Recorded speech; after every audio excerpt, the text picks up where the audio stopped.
The sun filtered through the thick canopy of trees, casting dappled light across the quiet, familiar streets of Maple Hollow, Pennsylvania. It was one of those crisp, almost cinematic autumn Saturdays. Leaves like brushstrokes of amber, burnt orange, and gold danced in the breeze. The town still clung to its postcard charm, where front porches bore pumpkins and neighbors offered casual waves, but for Elaine Whitmore, the beauty of the season only deepened the ache in her chest. Inside her modest living room, Elaine sat motionless, staring at a blank patch of wall where a family photo had once hung. She'd taken it down years ago. The pain of seeing Nathan's joyful, gap-toothed smile had become unbearable. That image had haunted her, the very picture of a childhood frozen in time. The silence was heavy, broken only by the sharp ring of the doorbell. "Eli, it's me," came Donna's voice from outside, warm yet persistent. Elaine opened the door slowly, revealing her friend dressed in a cozy jacket and her signature look of determined kindness. For days now, Donna had been coaxing her out, encouraging her to attend the Lavender Grove Community Yard Sale just a few blocks away in nearby Ash Hollow. "I don't know if I'm really up for this," Elaine murmured, though her hand was already reaching for her jacket, fingers trembling slightly. "You need this, Elaine," Donna replied, soft but firm. "It's been 10 years. You can't keep locking yourself away in this prison of memory." 10 years. The words settled like dust on a forgotten shelf. A decade since her son Nathan had vanished on the most innocent of days, his 8th birthday party. One moment he was laughing with friends in the backyard, balloons floating above like dreams. The next, he was simply gone. No screams, no clues, just silence. The case had long gone cold, and so had Elaine. "I used to love yard sales," Elaine said after a pause, her voice fragile but honest. "They always felt like time capsules, like opening little windows into someone else's yesterday." Donna smiled. "That's the spirit. Come on, when was the last time we actually did something that didn't involve tissues and coffee?" As they walked to Donna's car, Elaine looked around her neighborhood. The oak trees stood proud and unchanged. The houses, with their carefully manicured lawns, looked just as they had on the day her world shattered. Time had moved on, for everyone else. For Elaine, it had paused indefinitely at 2:14 p.m., when she last heard Nathan's laughter. They drove the short distance to Ash Hollow, where the community yard sale was already alive with chatter and color. It was more than a sale, it was an event. With tables sprawling across front yards, families bustling about, and children weaving between displays of old books, vintage clothes, and forgotten kitchen gadgets. Donna marveled at the size of it all. "Looks like the entire neighborhood's out today," she said as they stepped out of the car. Elaine nodded, already feeling the pull of nostalgia and nerves. They meandered through the maze of treasures, stopping now and then to admire an old lamp or flip through stacks of dog-eared novels, and for a brief moment, Elaine allowed herself to feel something like calm, something like normalcy. The sun warmed her skin, and the scent of apple cider drifted from somewhere nearby. Then her gaze caught something. It was small, plastic, and teal. Elaine blinked, heart stuttering. She stepped closer to a table cluttered with children's toys and books. Her breath caught in her throat as she picked up a teal Game Boy, her fingers trembling, as if they were reaching through time. 3 Pokémon stickers decorated its surface, Pikachu front and center, flanked by Bulbasaur and Charmander. Her eyes welled with tears.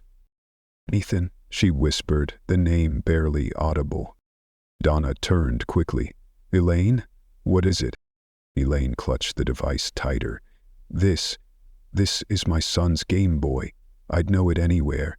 These stickers, this exact pattern, I helped him put them on. He never let it out of his sight." She could feel the air shift, memories crashing down like a tidal wave. Nathan had received the Game Boy for his 7th birthday from his best friend. He had slept with it, argued over it, begged to bring it to school. It was his. Donna's face turned solemn. "Are you sure, Elaine?" "Calmed 100%, Elaine said with shaking conviction. "No one else would have this exact Game Boy, not like this." A man approached the table, a gray-haired gentleman with a kindly face that faltered as soon as he noticed Elaine's distressed expression. "Can I help you, ladies?" Elaine turned to him, her voice trembling but growing stronger. "Where did you get this?" She was shaking so badly the Game Boy nearly slipped from her fingers. The man reached instinctively to catch it, his face changing as realization set in. "Whoa, are you okay?" "This is my son's," Elaine choked out, voice cracking. "He's been missing for 10 years. This Game Boy, he had it the day he vanished. Please, please tell me where you got it. Do you know where my boy is?" The crowd around them began to hush, conversations fading as people turned to watch. The elderly man's face morphed from confusion to uncertainty, then unmistakable fear.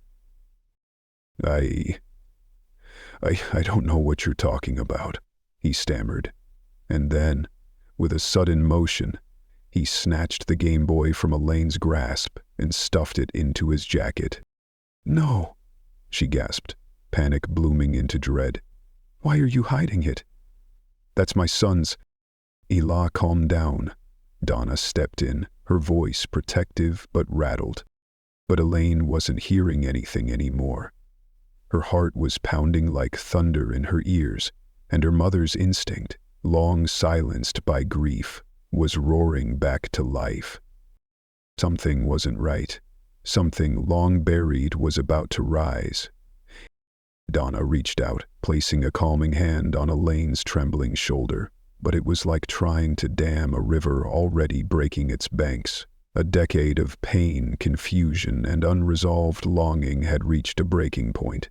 The shock of seeing Nathan's Game Boy, the sacred object of a life interrupted, was too much.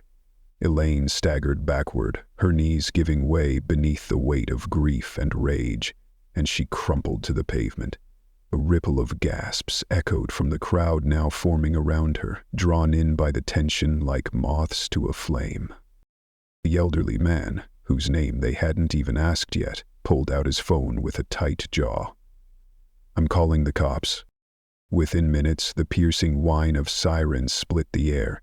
A patrol cruiser arrived, and from it stepped a young officer, his badge gleaming in the afternoon light. The scene felt surreal. Suburban normalcy crashed headfirst into a possible revelation in a case long presumed dead. "What's going on here?" the officer asked, his voice even but alert. The elderly man took the lead. "This woman started yelling at me, claiming I'm selling her missing kid's toy. I've never seen her in my life. She tried to take the thing without any proof. She's unstable." The officer turned to Elaine, who was now on her feet with Donna's help, though her legs wobbled beneath her like saplings in a storm. "Sir, may I see the device?" the officer asked. The man folded his arms, lips pressing into a stubborn line. "Legally, I don't have to show you anything. This is my property. I have rights." "I'm asking you to cooperate," the officer replied, his tone firming. "I know my rights," the man snapped, hand clutched over his jacket where the Game Boy now hid like a secret refusing to stay buried. Elaine, voice raw but resolute, spoke through shallow breaths. "Please, call Detective Morrison. He worked my son's case. Nathan Whitmore, he disappeared 10 years ago, on his birthday." The officer hesitated, then radioed for backup and a senior detective. Within moments, more police units arrived, followed by an unmarked car from which a man in his 50s stepped out. His weathered face was deeply familiar to Elaine. Detective Morrison, who had once promised her that they never stop looking for Nathan. He knelt beside her, his tone gentle. "Mrs. Whitmore, tell me what's going on." She pointed a trembling finger at the man still shielding the Game Boy. He has Nathan's Game Boy. Blue, with 3 Pokemon stickers. I swear on everything I have left. It's his. Morrison's face hardened. He stood and addressed the man. Sir, I'm Detective Morrison. I've been assigned to the Nathan Whitmore case since the beginning. Nathan was 8 when he disappeared. We cataloged every item he had with him, clothing, toys, including a teal Game Boy with specific sticker placement. I have the original photographs here. He retrieved a folder from his car, flipping it open to reveal grainy but clear images, Nathan grinning beside the same Game Boy. Then, a young officer near the back spoke up, voice uncertain but intrigued. Wait, is that Walter Griggs, Sergeant Griggs? The old man stiffened. Sir, the officer continued, you were a police sergeant here in Ash Hollow for years. You know procedure. You know we need to do this by the book. Griggs sighed deeply. His entire frame seemed to deflate. Wordlessly, he reached into his pocket and handed the device over. Detective Morrison compared it to the photos. The match was undeniable. Where did you get this, Mr. Griggs? Morrison asked, now fully professional. I bought it years ago, Griggs said quickly. Too quickly. Some flea market out of town. That's a lie, Elaine erupted, Donna holding her back. You're lying. You know something about my son. Ma'am? Morrison said gently, placing a hand on her shoulder. Please. Then, turning back to Griggs, he continued. We need to search your property. Griggs's jaw tightened. Fine. Do what you need to do. Officers began with the items he had brought to the sale. Plastic bins, boxes of dusty books, tools, and mismatched toys. Nothing suspicious surfaced. Morrison didn't flinch. We'll need to search your home next. Will you cooperate? Griggs shrugged with practiced indifference. Whatever. But I don't want her, he sneered, pointing at Elaine, anywhere near my house. Morrison nodded. She'll stay with me. They drove a block away to a quaint 2-story home. White siding, black shutters, American flag on the porch. Normalcy, perfectly staged. Elaine's chest tightened. What secrets could such a place hide? As officers entered the home, Elaine and Donna remained in Morrison's car, hands intertwined. Through the windshield they could see movement, doors opening, drawers pulled, closets checked. It's going to be okay, Donna whispered. Elaine didn't respond. Her eyes were locked on the house like a hawk waiting for a sign, any sign. 30 minutes passed. Then 45. An hour. Finally, Morrison stepped outside. His face was blank. Too blank. Elaine rolled down the window. Did you find anything? Morrison crouched by the car door. Nothing. I'm sorry. No trace of Nathan.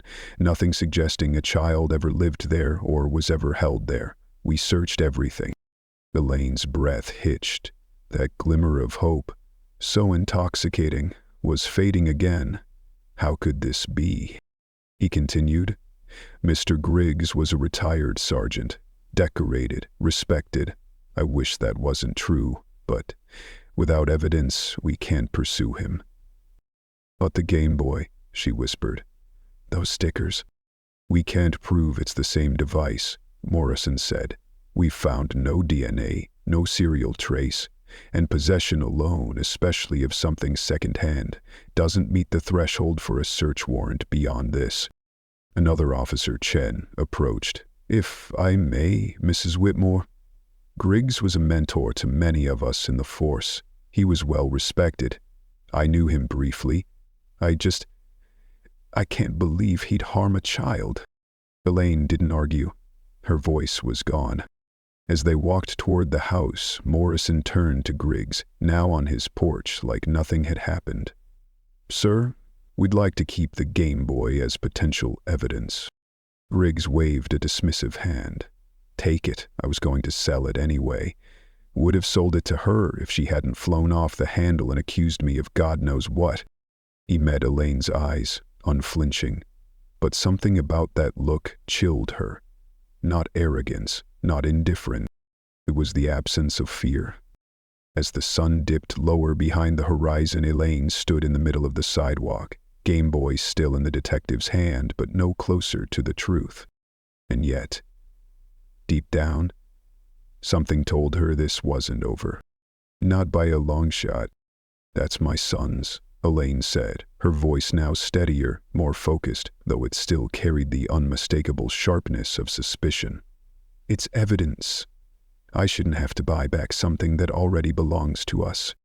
Detective Morrison calmly stepped between them, a buffer against the rising tension. "Mr. Greggs, can you tell us exactly when and for whom you bought this Game Boy?" Walter shifted his weight, visibly uncomfortable. "I don't remember. It was years ago, at some flea market, I think." His words stumbled out, lacking the certainty of truth. "I bought it for my—" He hesitated, and Elaine caught it, that millisecond of silence, that unconscious pause before he changed course. "For my niece," he finished. But Elaine had seen it. He'd almost said son. Her eyes darted to Detective Morrison, whose furrowed brow and tightening jaw told her he'd noticed it too. That tiny slip, though barely a whisper in the noise, resonated like a scream in her chest. It wasn't proof, not yet, but it was enough to keep her calm, to keep her moving. "Mrs. Whitmore," Morrison said softly, "we'd like you to come to the station to give a formal statement." Elaine nodded, turning to Donna. "I'll go alone. You don't need to come." Donna pulled her into a firm embrace. "Call me if you need anything, okay?"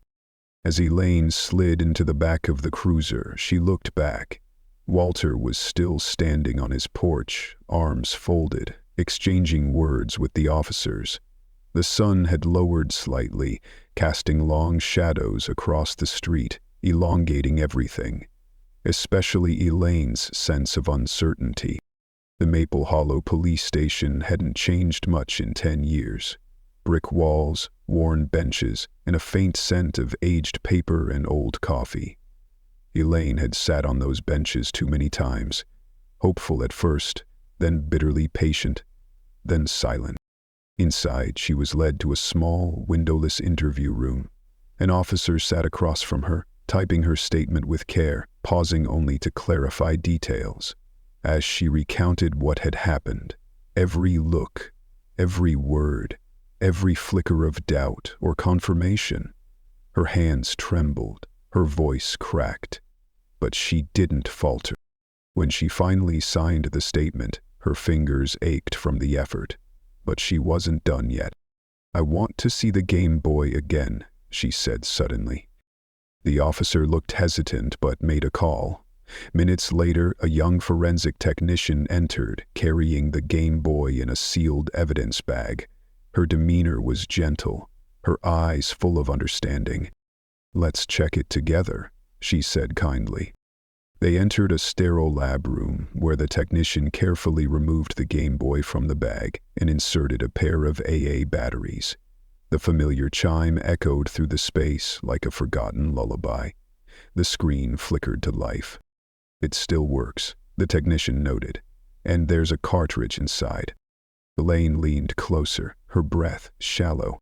The technician gently pulled out the cartridge. The label was faded, but Elaine didn't need to read it. She knew it by heart. "That's Nathan's," she whispered. "That's the one. He took it everywhere." A hush fell over the room. The gravity of her statement seemed to ripple outwards, even as logic tried to intervene. "Could we trace anything from this?" she asked, voice urgent. Detective Morrison had joined them now. "Mrs. Whitmore, this device could have changed hands a dozen times. It could have been left on a park bench, taken to school, found, resold. It's hard to say how it ended up here." Elaine's voice cracked again. "But it's been 10 years. 10 years of nothing. No sightings, no leads, Now we find this? The forensic tech placed a gentle hand on her shoulder. We'll do our best.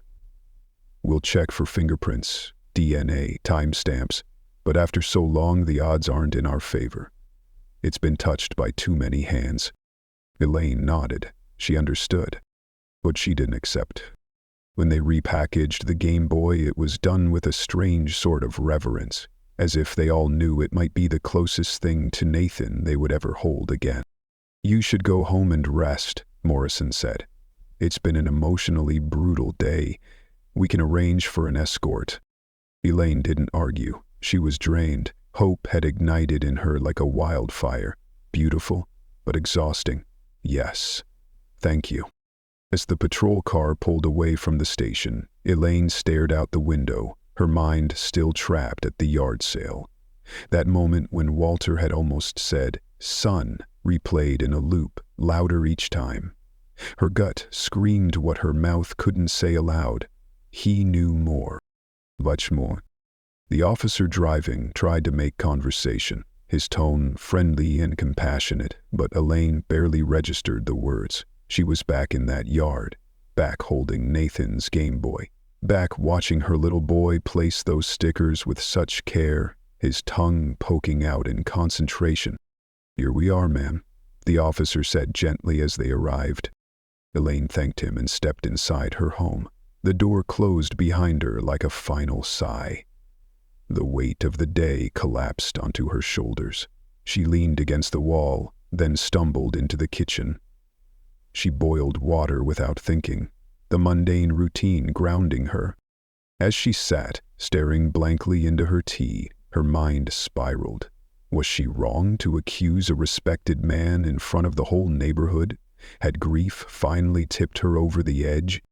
Still, something gnawed at her. The way Walter looked when he saw the Game Boy, that hesitation, that flash of something beneath the surface.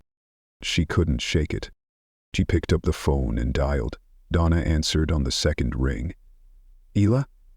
Are you okay? How did it go?" Elaine cut her off.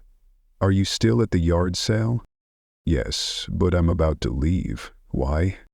"I need to go back. I need to talk to Walter again." "Elaine, please, don't put yourself through this again." "I'm not going to accuse him. I want to apologize." A pause. Then, reluctantly, "All right, I'll pick you up."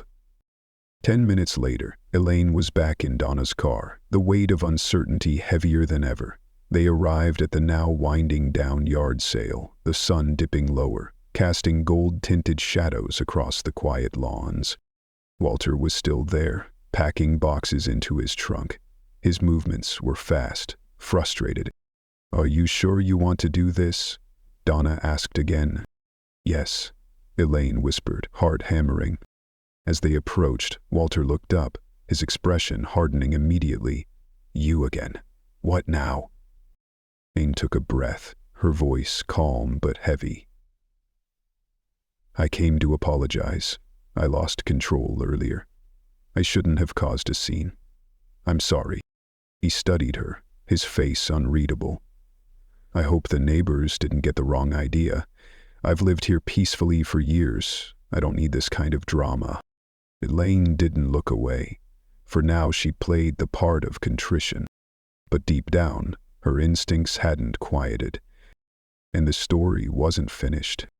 "I understand," Elaine said softly, her voice gentler now but laced with something unspoken. "Resolve. I truly am sorry." Walter didn't respond. With a sharp motion, he slammed his car trunk shut, the echo loud and final. "I've got to grab the rest of my things from the table," he muttered, turning away without another word. Elaine and Donna stood in the silent wake of his retreat, left with the heavy air of unfinished business swirling between them. Back in Donna's car, they sat in the quiet parking lot for a moment.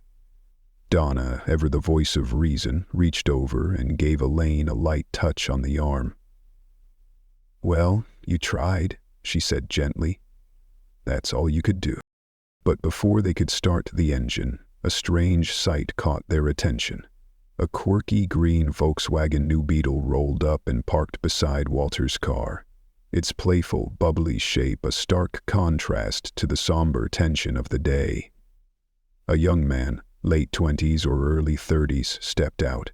His appearance was slightly disheveled, like someone carrying too many thoughts at once. "That's interesting," Donna murmured as they watched. Walter had just returned from the table, arms full of items. Without pleasantries, he shoved a heavy box at the young man. Elaine instinctively leaned forward. The box, clearly not sealed, spilled open on the ground. Cards fluttered out. Toy cars clattered against the pavement. Not junk, children's things. The younger man quickly crouched, gathering the scattered pieces like someone trying to scoop up a moment before it vanished. Walter, however, seemed angry, gesturing with sharp motions, his voice raised, though not yet shouting. Donna rolled her window down a crack. The autumn breeze carried scraps of conversation. "I don't care," Walter barked. "Not mine. Never was." A pause, then more. "At least be honest. For your mother's sake. Then leave." The young man's head shook, fast and furious. He clutched the box to his chest and turned toward the beetle, clearly stung by whatever had just been said. He didn't look back. Elaine and Donna exchanged glances, both now certain this man wasn't just anyone. This was Walter's son, biologically or otherwise. "May we only that one box?" Elaine whispered, her mind unraveling rapidly. Children's toys. If they were his, then that Game Boy. Donna's eyes narrowed. "Maybe we could talk to him. If he's Walter's son, he might know something." Elaine didn't hesitate. "Let's follow him." Donna groaned. "Elaine, that's literally stalking. I don't—" "Please," Elaine begged, eyes wide and desperate. "This might be the only thread we have. If we call the police right now, they'll brush us off again." Donna hesitated, torn between caution and compassion. "Fine, but we're just going to talk. We're not trespassing, we're not accusing. We do this carefully." "Absolutely," Elaine said quickly. "Thank you." They pulled out of the lot, the green Volkswagen just a few car lengths ahead. Its unusual shape made it easy to follow, and Donna kept a respectful distance. Traffic was light, the road ahead winding toward Maple Hollow's more commercial edge. "There," Elaine said, pointing, as the car's turn signal blinked. It pulled into a small parking lot beside an offbeat novelty store, black with purple trim. Halloween decorations crowding every window. Skulls, witches, cobwebs. It looked like something out of a movie set. "Damn," Donna said, stuck in the wrong lane. She couldn't turn safely, not without cutting off a line of cars. "Hang on." Elaine strained to keep the store in view as they drove past. "Just find a place to turn around. Quick." Donna found a break in the median about a quarter-mile down, and they looped back. By the time they reached the store again, the man was exiting, now carrying 2 large shopping bags. He was moving fast, head down. Then, without warning, his car backed up violently. Donna slammed the brakes as the Volkswagen nearly clipped their front bumper. "Forgot the hell," she gasped. "Who drives like that?" The Beetle tore out of the lot, tires squealing as it jumped back onto the main road. "Should we keep following him?" Elaine asked, heart racing. Donna didn't answer right away. Her hands were white-knuckled on the wheel. "That was dangerous, but yeah, let's see where he goes."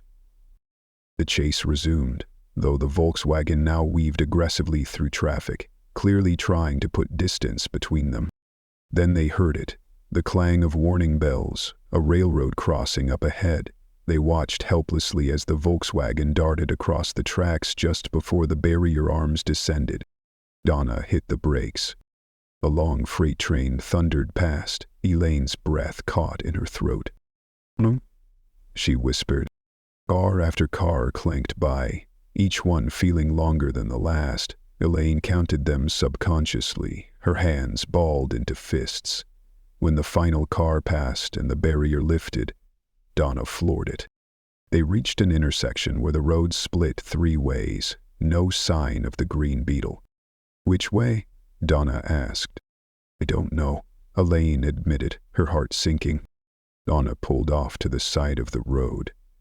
"I'm sorry, Elaine. That train and this fork. There's no way to tell where he went." Elaine slumped in her seat. Her entire body felt heavy. "Maybe it's nothing," she said softly. "Maybe we just imagined it all." They sat in silence for a few moments, the golden light of early evening casting long shadows across the dashboard. "We should tell the police," Donna finally said. "Tell them about the man. He looked like Walter's son. They can follow up." As they retraced their route, they passed the novelty store again. Elaine found her eyes drawn to it, curiosity now replacing adrenaline. "We should check that store," she said suddenly.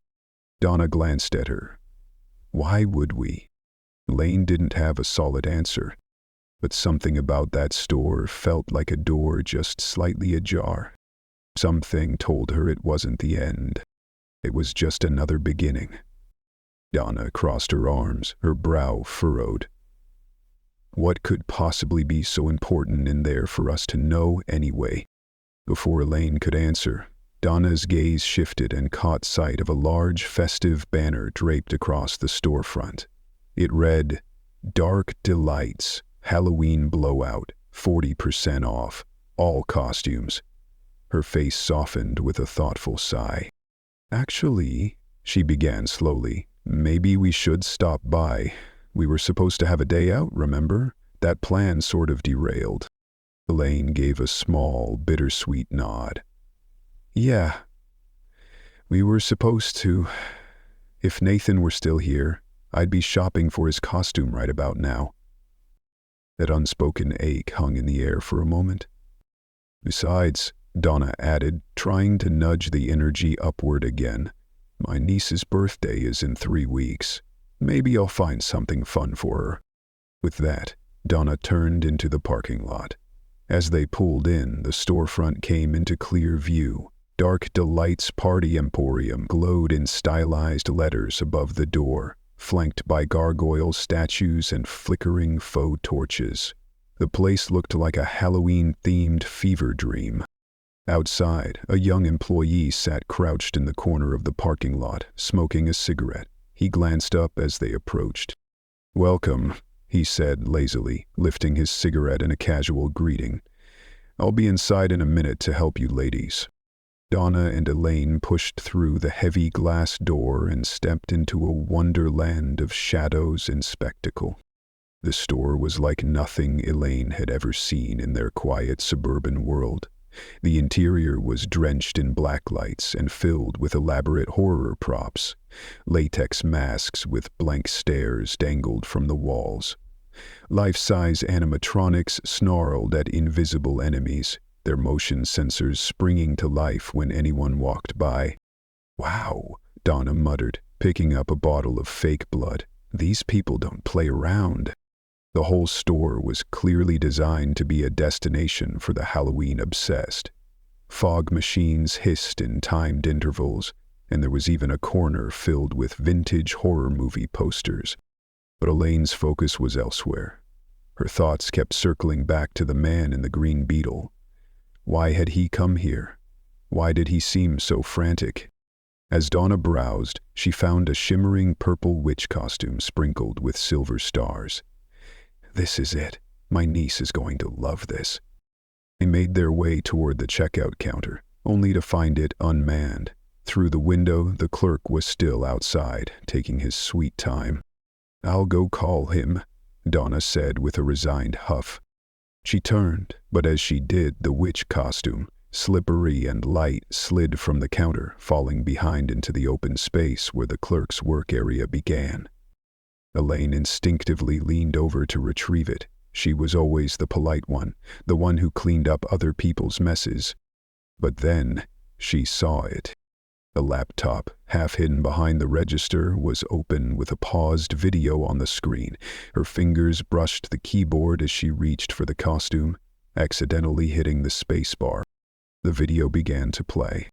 It was grainy, clearly from a low-quality webcam. The camera moved through a wooded area at night. Leaves crackled underfoot and branches snapped. Then suddenly, a male face appeared close to the lens. "What do you think?" the man asked. Then the clip cut out. Elaine froze. Her heart pounded in her ears. Despite the poor resolution, she knew that face. It was the same man from the parking lot, Walter's son. The door chime rang. Donna re-entered, followed by the store clerk, now visibly annoyed. "What are you doing?" the clerk snapped, seeing Elaine behind the counter. Elaine jumped, startled. "I wasn't snooping," she said quickly. "The costume fell. I leaned over to pick it up and—" The video started playing. The clerk rushed to the laptop, a flush of panic rising to his cheeks. Elaine stayed where she was. "Sorry, but who is that man in the video?" she asked. "Which one?" the clerk replied quickly, too quickly, fingers fumbling toward the keyboard. "You know, the guy in the green car, the one who came in before us?" He froze for a moment. Then the laptop revealed more. He'd accidentally minimized the video window instead of closing it, exposing a Yahoo Messenger chat in the background. Elaine caught the words just before the clerk slammed the lid shut. "Scary fun party, group chat." In bold, surrounded by cheesy yellow emoticons, was the name. Nathan. Elaine's world spun. "You were snooping," the clerk snapped. "I could call the police." Elaine stepped forward, her voice shaking with urgency. "You don't understand. My son, Nathan, disappeared 10 years ago. Why is his name in your chat room? Please, tell me." The clerk scoffed. "Nathan's a common name, lady. It's just a party plan." Donna stepped in. "The man from the video, do you know him? Police are still investigating a lead about that guy's father." The clerk went pale. His hands trembled. "What does this have to do with me? I just sell costumes." Elaine locked eyes with him. "Then explain why his face was on your computer, and why you were talking about a party with a Nathan." The clerk hesitated, cracking under pressure. "His name's Derek, okay? He said he was hosting a party on some family property. That's all I know. He asked for costumes, fog machines, strobe lights. It's just a Halloween thing." "Then let us read the messages," Donna said firmly. With trembling fingers, he reopened the laptop. They scrolled through the chat. Lines like, "Get ready for a surprise for Nathan. Top-tier fear visuals. Need enough strobe for full impact." Then an address. Donna copied it down quickly. "You friends with him?" she asked. "Yes, but I didn't know anything about a missing kid. I swear." Elaine's voice softened slightly. "Thank you, but I have to report this." "Please, no," the clerk begged. "I'm on probation. If I lose this job, I could go back to jail. It's part of my rehabilitation." Donna hesitated, but didn't stop Elaine. This was bigger than someone's job. Elaine called the police, hands shaking. "This is Elaine Whitmore," she said when the dispatcher picked up. "I've found something related to my missing son. A video, a chat, and an address." 15 minutes later, sirens cut through the evening. Multiple cruisers arrived and uniformed officers poured into the store. Detective Morrison was among them. Elaine ran to him, her words tumbling out fast. He listened intently while other officers questioned the terrified clerk, who spilled everything he knew. "I don't know what'll happen to him," Elaine said quietly to Morrison, watching the young man crumble under scrutiny. "He's scared, but he told the truth." Morrison nodded. "We'll factor that in. But this Derek person, we need to find out exactly who he is." An officer returned with the address Donna had written. "Sir, it's a rural location just outside town," he said, "near the woods." "Let's also get Walter Griggs on the line," Morrison added grimly. He turned to Elaine and Donna. "You're coming with me. Let's go." Elaine followed, her heart thudding.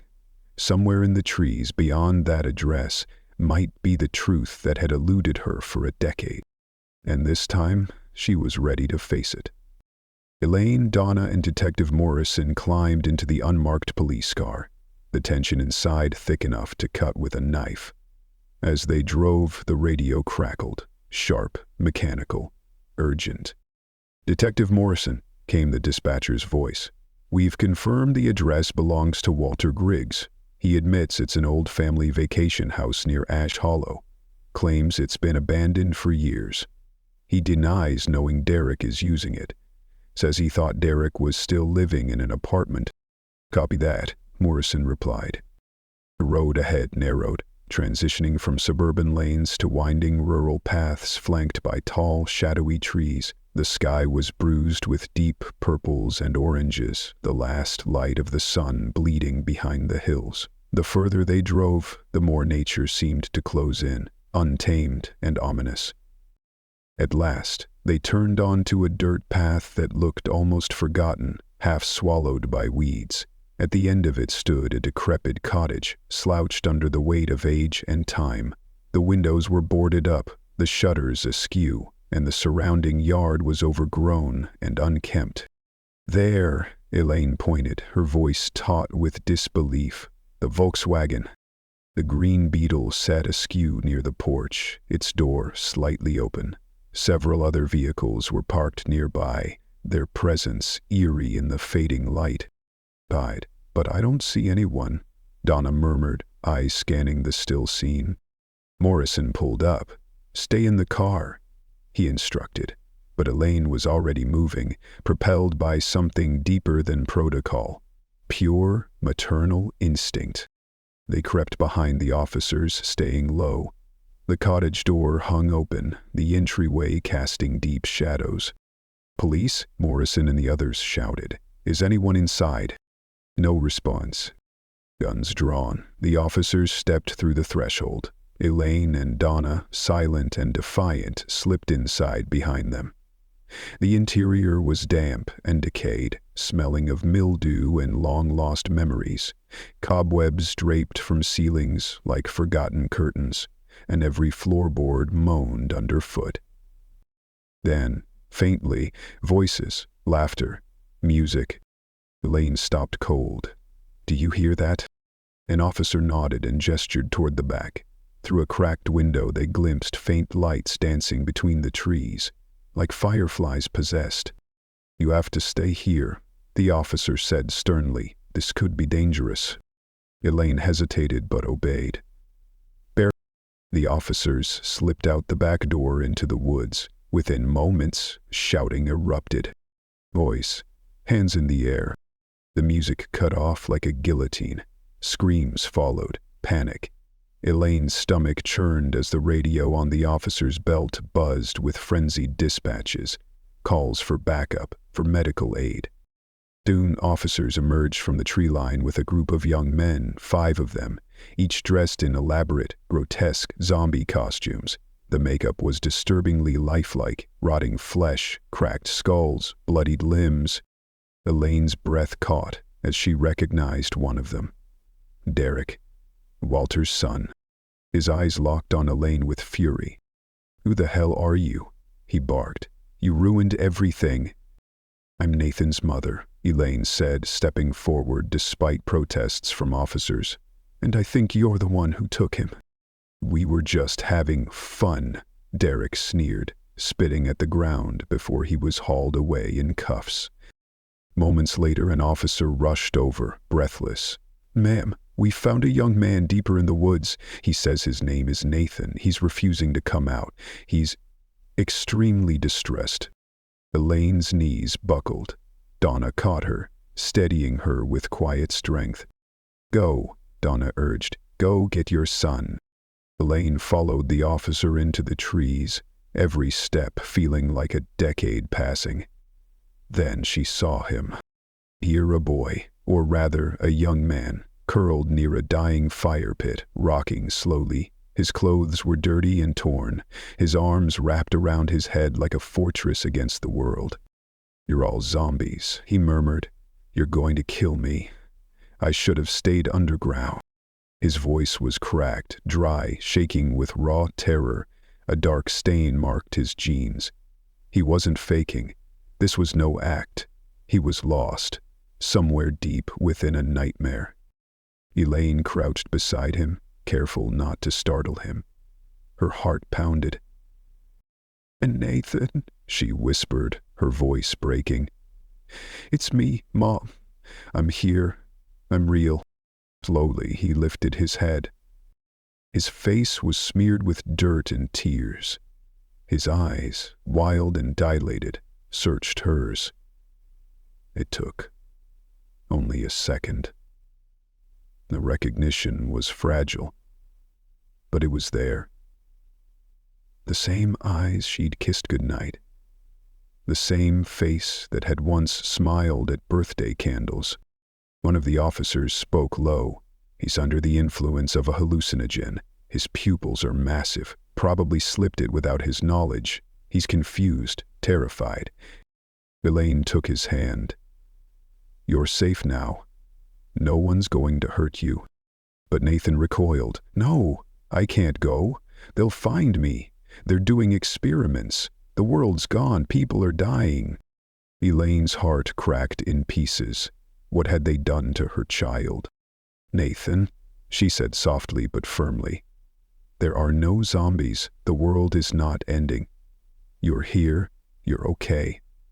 I promise you, we're going home." It took time, gentle coaxing, patient silence, 1,000 unspoken reassurances.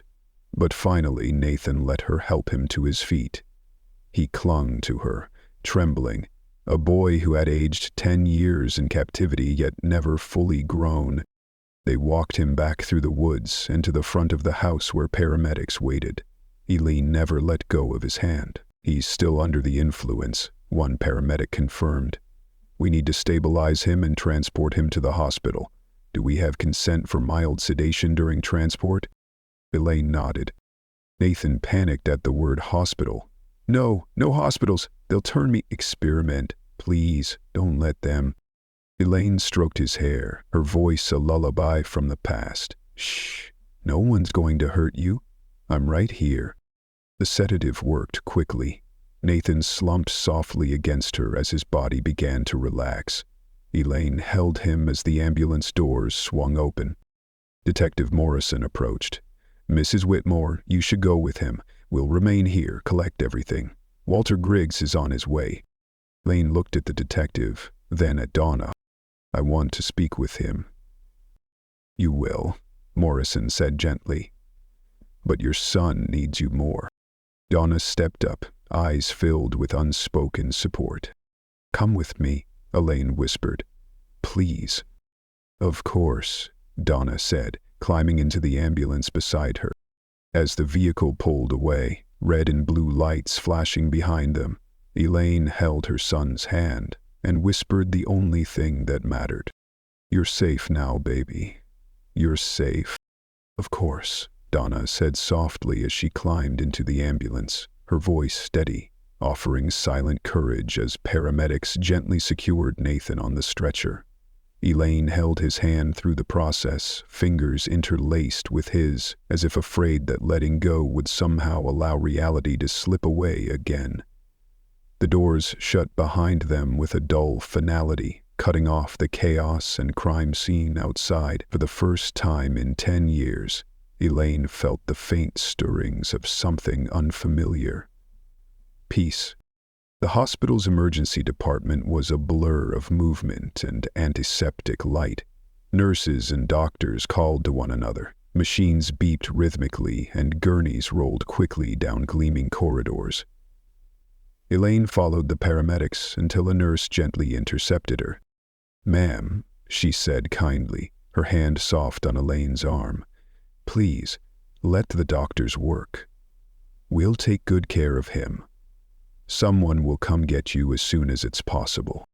Elaine nodded, stunned, and allowed herself to be led to a quiet waiting area far from the main ER. The chairs were uncomfortable, the walls painted in sterile beige meant to calm but failing to do so. It didn't matter. Elaine collapsed into a seat, her body finally surrendering to the day's exhaustion.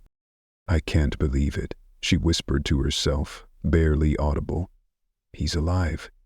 Nathan's alive." Donna sat beside her, taking her hand without a word. After a long pause, she squeezed gently. "You found him, Elaine. After everything, you found him." Tears welled again in Elaine's eyes. She turned to Donna with trembling lips.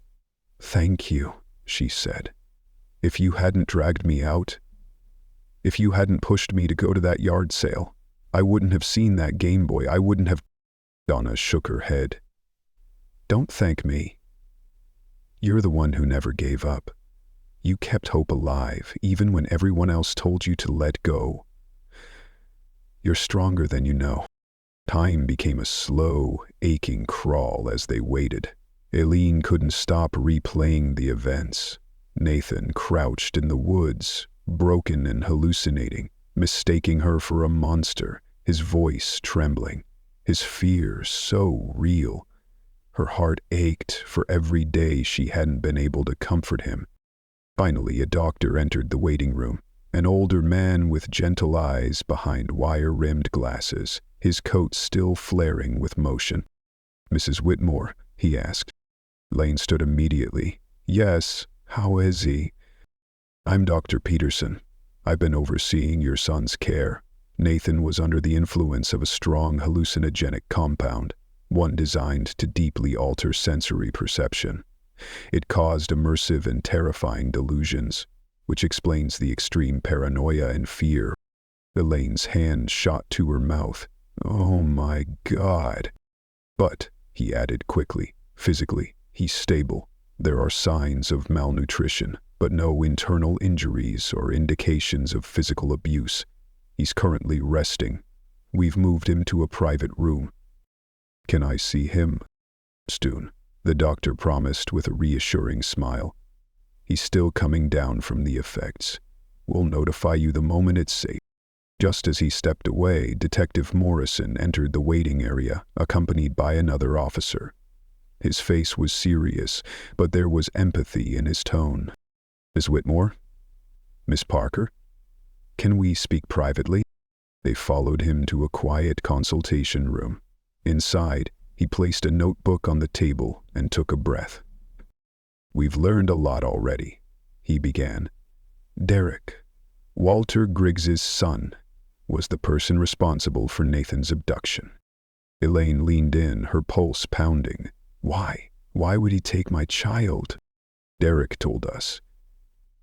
He believed Nathan was his younger brother from another life. He said he loved him, but in a delusional, possessive way. He didn't want to hurt him, but he also never intended to return him." Elaine's hands trembled. "It happened during Nathan's 8th birthday party, correct?" "Yes," Elaine said. Her voice was distant. "We were at Briarwood Park. The garden, the butterfly house. He was playing with friends." Morrison nodded. Derek was 21 at the time. He approached Nathan, pretending to be a cool older friend. He invited Nathan to play a secret spy game in the woods. Then he gave him allergy medication from his father's old medical kit, enough to sedate him, and carried him out of the park. Elaine's breath caught. "He always wanted a big brother," she whispered. "He was lonely. He was so trusting." Morrison continued. "Derek kept Nathan hidden in the sealed basement of a neglected house his father once owned. No one had checked it in years. He fabricated an entire apocalyptic world, told Nathan that zombies had wiped out society, that you were gone." Elaine's face crumpled. "My God." To reinforce the lie, Morrison said, Derek would dose Nathan with hallucinogens, stage terrifying zombie attacks in the woods, and bring in friends who thought they were participating in immersive horror parties. None of them knew Nathan was real. To them, it was all a game. Donna gasped. "That party, today, that's what it was." Morrison nodded grimly. Yes. Elaine's hands clenched into fists, her jaw tight. What about Walter Griggs? Did he know? Walter has asked to speak with you, Morrison said. He's told us everything, but I think it's best you hear it from him. Minutes later, Walter Griggs entered the room. He looked like a man crushed by the weight of truth. His face was hollow, his posture defeated. Mrs. Wetmore, he said hoarsely, I am deeply sorry. He sat down, unable to meet her eyes. I swear I didn't know. Not about the kidnapping, not about what he'd done. I knew Derek had problems, an obsession with children. I tried to manage it, but I didn't know. Elaine's voice was cold. Then why did you try to hide that Game Boy? Walter winced. When you recognized it, I panicked. I thought maybe Derek had scared someone, bullied them. But when you said your son was missing, I didn't want to believe it. I was trying to protect what little was left of my son. But it was wrong. Elaine listened silently. There was no justification, but there was truth in his voice. What about the clerk? She asked. Tony? He didn't know. He's on probation. Was just trying to keep his job.